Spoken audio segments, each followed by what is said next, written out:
There are a number of different organizations and economists out there saying that they believe that the U.S. Will be paying more than $1 trillion annually in interest payments for the national debt by 2030, 2033, whatever. No, not by 2030, maybe even by the end of this year, but certainly by next year, the interest tab, assuming just a Fed 5% rate, right? Fed funds rate, which we're going to be at, in March, or, the Fed's going to hike rates another 50 basis points or so. That's what it says. We should be at $1 trillion in interest by the end of the year, if not next year. But we're not going to stop there. I mean, then we'll be $2 trillion. And what happens when the national debt is $50 trillion and interest rates are 10%? Well, that's $5 trillion a year in interest on the national debt. I mean, the numbers are enormous because the debt is going to keep going up and interest rates are going to have to keep going up because the more debt we have, the more inflation we're going to create. And the more inflation we create, the higher interest rates have to be. This is an unsustainable. Even Powell admitted that what we're doing is unsustainable. It is unsustainable. When is it going to end?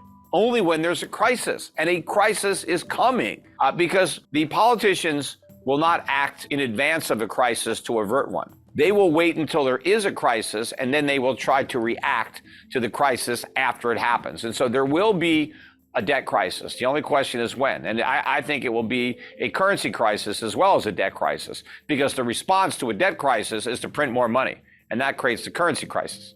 Describe a little bit more in detail how you expect that crisis to play out, both the debt and the currency crisis. Like, what would your expectation be with either the sequence of events or the things people should pay attention to?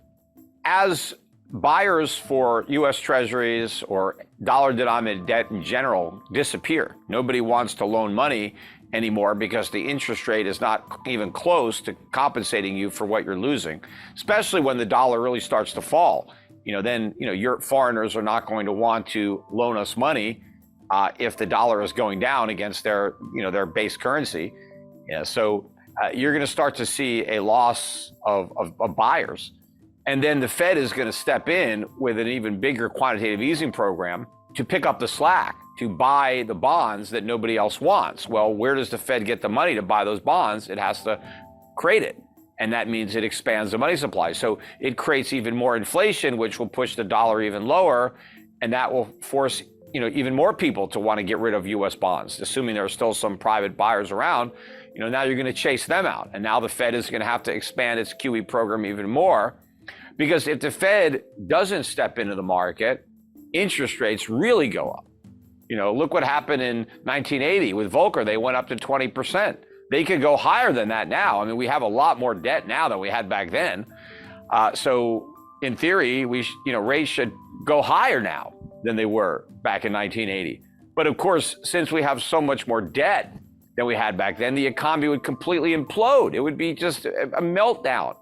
So they're not going to let that happen. But the only way they can prevent that from happening is by creating more inflation. And that's really what leads to the currency crisis, because the markets figure this out finally. Nobody wants our dollars. I think it'll start abroad where foreigners don't want our dollars, but then Americans won't want the dollars either because they won't be able to buy very much with them. So, the whole world will be trying to get rid of them. Do you think the United States debt limit gets increased? Could the U.S. default? And how does the debt limit play into monetary policy and the Fed decision-making? It will be increased, unfortunately, because it's always increased. But every time we get close to having to increase it, the Republicans make a big deal about it, so long as there's a Democrat president. Because when Trump was president or when Bush was president, they didn't care. They raised the debt ceiling. But once you have a Democrat in the White House, then all of a sudden you get a few Republicans who say, oh, wait, we don't want to raise the debt ceiling. Well, we want to cut spending. Well, why don't you cut spending when you got the White House, Because they don't actually want to cut spending. They just want to talk about it. And so you're going to get some Republicans talking about how we have to get a handle on the debt. But at the end of the day, we never get a handle on the debt. And we're going to increase the debt ceiling. Now, we would all be better off if we never increased the debt ceiling, had they never raised it the very first time. And we've had it for like 100 years, but we'd be better off if the initial debt ceiling was still in place and we didn't have all this debt. The reason we have so much debt is because they keep raising the ceiling. And it's nonsense to say we have to raise the ceiling to pay our bills. If we wanted to pay our bills, we wouldn't have to raise the ceiling. We would just pay our bills. The reason we want to raise the debt ceiling is so we can continue to not pay our bills, so we can go into debt instead of paying our bills. But the problem is paying the bills actually costs money. Nobody wants to pay the bills. The politicians want to keep on kicking the can down the road, so they want to raise the debt ceiling again so that we can continue to not pay our bills and have the debt, national debt, go up to 35 trillion, 40 trillion, 50 trillion, infinity and beyond. But the problem is going to come when we reach a ceiling that we can't raise. And that is the lending ceiling. That is the willingness of the rest of the world to loan us money, because when we hit that ceiling, then we're done. But the crazy part about it is we tell our creditors, if we can't borrow more money, we will default. Well, we're basically telling the creditors that this is a Ponzi scheme, because we're only going to pay back our current bondholders if we find somebody dumb enough to buy new bonds. And then we can take that money and use it to pay off the guys who own our bonds now. But why would you deliberately loan money to a government if they're telling you right off the bat, if we can't borrow more money, we're just going to default and you're never going to get your money back? The politicians should be saying, if we don't raise the debt ceiling, we are going to cut Social Security, we're going to cut Medicare, and we're going to prioritize interest on the national debt. Or we're going to have an emergency tax hike. We're going to raise everybody's taxes so we can pay the debt. No, they don't say that. They say if we can't borrow more money, we're defaulting. So how much longer can this go on? Because default is inevitable. It's only a question of when. Now, of course, the other thing that they could do if they're not going to default, well, they just print. Well, then there's hyperinflation, and that's the same thing. It's actually worse than defaulting. Could we see a world over the next 10 or 20 years in the United States where inflation is 10 or higher on an annual basis?